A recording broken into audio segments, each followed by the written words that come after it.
السلام علیکم ورحمۃ اللہ وبرکاتہ۔ بسم اللہ الرحمن الرحیم، نحمدہ ونصلی علی رسول الکریم، اما بعد۔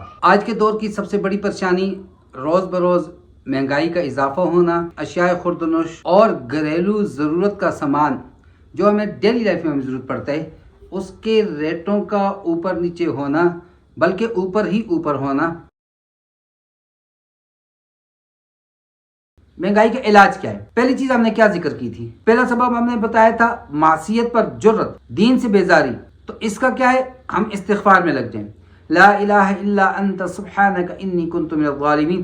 یہ آیت کریمہ تو ہماری زبان سے ہٹے ہی نہ۔ حضرت آدم علیہ السلام کی دعا، ربنا ظلمنا انفسنا وان لم تغفر لنا وترحمنا لنکونن من الخاسرین، یہ ہماری زبان سے رکے ہی نہ۔ نماز میں درود کے بعد یہ پڑھ رہے ہوں، ابراہیم علیہ السلام کی دعا پڑھ رہے ہوں، رب اغفر لی ولوالدی وللمؤمنین یوم یقوم الحساب۔ اور اللہ کیا فرماتے ہیں؟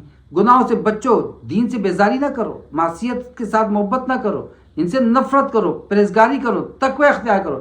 ومن یتق اللہ یجعل لہ مخرجا، جو تقوی کو اختیار کرتا ہے اللہ رب العزت فرماتے ہیں کہ ہم اس کے لیے راستے نکال دیتے ہیں۔ وَيَرْزُقْهُ مِنْ حَيْثُ لَا يَحْتَسِبْ، اور ایسی جگہ سے اس کو رزق دیتے ہیں اس کو گمان ہی نہیں ہوتا۔ دوسری جگہ اللہ کیا فرماتے ہیں؟ وَأْمُرْ أَهْلَكَ بِالصَّلَاةِ، نماز کا حکم کیجیے اپنے گھر والوں کو، وَاسْتَبِرْ عَلَيْهَا، خود بھی اس پر پابند رہیے، خود بھی اس پر قائم رہیے۔ لا نسألک رزقا، ہم آپ سے رزق کا سوال نہیں کرتے، رزق کی ہدایت نہیں کرتے، رزق کا آپ کو نہیں کہتے، نحن نرزقک، اللہ فرماتے ہیں رزق تو ہم دیں گے۔ اور اللہ فرماتے ہیں وفی السماء رزقکم، تمہارا رزق تو آسمانوں میں، ہم نے زمین پہ ٹکائی نہیں، آسمان سے رزق ہمارے پر نازل ہونا شروع نہیں ہوا۔ تو استغفار، دین کی طرف متوجہ، اللہ کی طرف متوجہ ہو جائیں، پہلا۔ دوسرا، تجارت کے اسلامی اصولوں کی پابندی کریں۔ آپ صلی اللہ تعالی وسلم نے فرمایا کہ ذخیرہ اندوزی گناہ گار کے علاوہ کوئی نہیں کر سکتا۔ ایک طرف حضرت عثمان رضی اللہ تعالیٰ عنہ، قحط کا زمانہ، اور یہودی کیا کر رہے ہیں؟ آپ کے ساتھ تجارت کر رہے ہیں، ایک کے بدلے میں 1.5، 2، 3 دیں گے۔ آپ نے فرمایا نہیں، میں نے اس کے ساتھ سودا کر دیا جو ایک کے بدلے میں 10 دے گا۔ بڑے حیران، تاجر تو ہم، اثاثے ہمارے پاس، سرمایہ ہمارے پاس، یہ کس کے ساتھ؟ قحط کا زمانہ ہے، سارے کا سارا مال اللہ کے راستے میں خرچ کر دیا۔ اور ہم قحط خود بناتے ہیں، خود ساختہ قحط، عدم دستیابی چیزوں کی ذخیرہ اندوزی کر رہے ہیں۔ حضرت عبد الرحمن ابن عوف رضی اللہ تعالی عنہ کی تجارت کے اصولوں میں سے ایک اصول یہ بھی تھا کہ وہ چیز کو روکتے نہیں تھے، مارکیٹ میں پھینکتے جاتے تھے، حتیٰ کہ ایسے بھی سودے کیے کہ نفع کیا ہوا، اونٹ کے ساتھ جو صرف رسی تھی وہ نفع میں باقی بچی، لیکن مال کو مارکیٹ میں شارٹ نہیں ہونے دیا، سرکولیشن کو چلاتے رہے۔ ایسے تو نہیں آج بل گیٹس اور فلاں اور جاؤ تمہارا ماسک اور تمہارا بل گیٹس۔ حضرت عبد الرحمن ابن عوف رضی اللہ تعالی عنہ کے ایک بیوی کو جو ترکہ ملا اس کے برابر ان کے پاس مال نہیں ہے۔ یہ کہاں دنیا کے سب سے بڑے امیر آگے، لیکن اس کے پیچھے سب سے بڑی بات کیا تھی؟ خدا ترسی تھی۔ اسلام کے تجارت کے اصولوں پر ایک اصول یہ بھی ہے کہ دکانداروں کے پاس چلے جائیں۔ اب آپ کو موبائل آپ کو چاہیے، وہ دکھا رہے ہیں اور ساتھ کہہ رہے جلدی کیجیے، یہ بھی کھڑے ہیں۔ دکاندار 25 مانگ رہا تھا، اس نے کہا جی کتنے کا لوگے؟ اس نے کہا 25 کا۔ ساتھ والے نے کہا میں 25.5 کا، وہ کہہ رہے میں 26، یہ کہہ رہے میں 26.5 کا۔ وہ لینے والا نہیں، وہ بس چیز کے ریٹ کو بڑھانے کے لیے لگا ہوا ہے، دکاندار کے ساتھ ملا ہوا ہے، یہ بھی حرام۔ اور مال ابھی آ رہا ہے، آپ دکاندار کے پاس گئے، جی آٹا موجود ہے، اس نے کہا نہیں ہے جی۔ مثلا آپ بھی دکاندار ہیں، آپ گئے تھے اس کے پاس ایک 20 توڑے لینے کے لیے، اس نے کہا جی مال نکلا ہوا ہے، 1 گھنٹے کے بعد آ جائے گا۔ اچھا جی آپ میرے ساتھ سودا کر دیں۔ تو مال ابھی دکان پہ نہیں پہنچا، راستے میں ایک قافلہ ابھی، اور راستے میں شہر سے باہر ان کو روک کر ان سے تجارت کرنا، ان سے مال لے لینا تاکہ میں زیادہ نفع پر بھیجوں۔ اس وقت جو ہے وہ ڈیمانڈ زیادہ ہے، سپلائی کم ہے، اس سے بھی اسلام منع کرتا ہے۔ تو اسلام کے جو تجارتی اصول ہیں اس کی پابندی کیجیے، انشاءاللہ قحط خود بہت ختم ہو جائے گا۔ دھوکہ دہی سے بچیے۔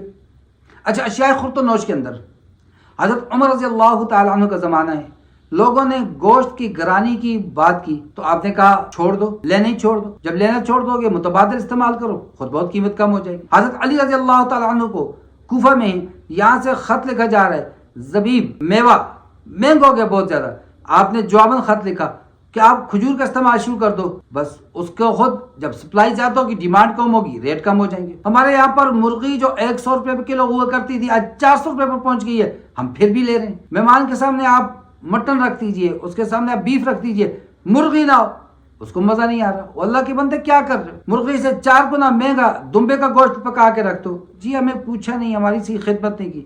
کر کیا رہے ہیں؟ تو کچھ ہماری اپنی بنائی ہوئی ہیں میرے بھائیوں. اشیاء خورد و نوش کی قیمتیں بڑھ رہی ہیں، اس میں خود ہمارا قصور ہے. ہم زراعت نہیں کر رہے، ہم اپنی زمینوں پر فیکٹریاں لگائی جا رہے ہیں. جائیں آپ نا امریکہ چلے جائیں آپ، جو جن کو ہم بڑے بڑے ممالک کہتے ہیں. ہمارا ملک تو زرعی ملک ہے. جو انڈسٹریل ممالک ہیں وہاں پر آپ چلے جائیں تو وہاں پر انڈسٹری کا ایک علاقہ مقرر ہے، وہاں پر انڈسٹریاں ہیں اور باقی زراعت کے علاقے ہیں. اور کسان کو آسان قسطوں پر قرض دیے جاتے ہیں بلا سود، اور اس سے ڈیمانڈ بھی ہوتی ہے تمہیں ہم اتنی زمین دے رہے ہیں، زمین کو تم نے آباد کرنا ہے، اتنی خوراک تم نے پیدا کرنی ہے، اور اس پر اس کو انعامات بھی دیے جاتے ہیں. اور ہمارے یہاں پر جو صحیح جگہ ہوگی اس کو بیچ دیں گے، اس کے اوپر مکانات، دکانیں، انڈسٹریاں بن رہی ہیں. کوئی نقشہ نہیں، کوئی منظوری نہیں، کوئی کچھ نہیں. جس کا دل کر رہا ہے اسکیم ایشو کر کے بیٹھا ہوئے. تو جناب کچھ اللہ کی طرف سے بھی ہے، لیکن یقین جانیے 99% ہماری طرف سے. ایک باپ اپنے بیٹے کو بھوکا مرتا ہوا نہیں دیکھ سکتا.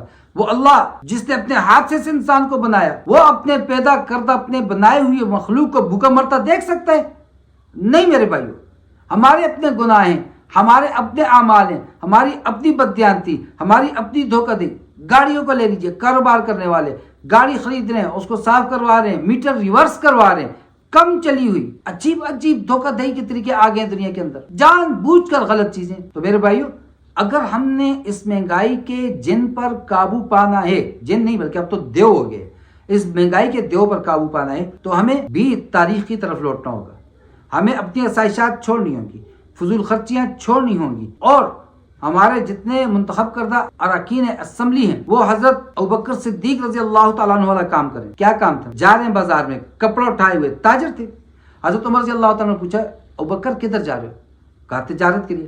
کہا تجارت کرو گے تو لوگوں کے امور کو کون دیکھے گا؟ اب تربیت امت ہو رہی ہے.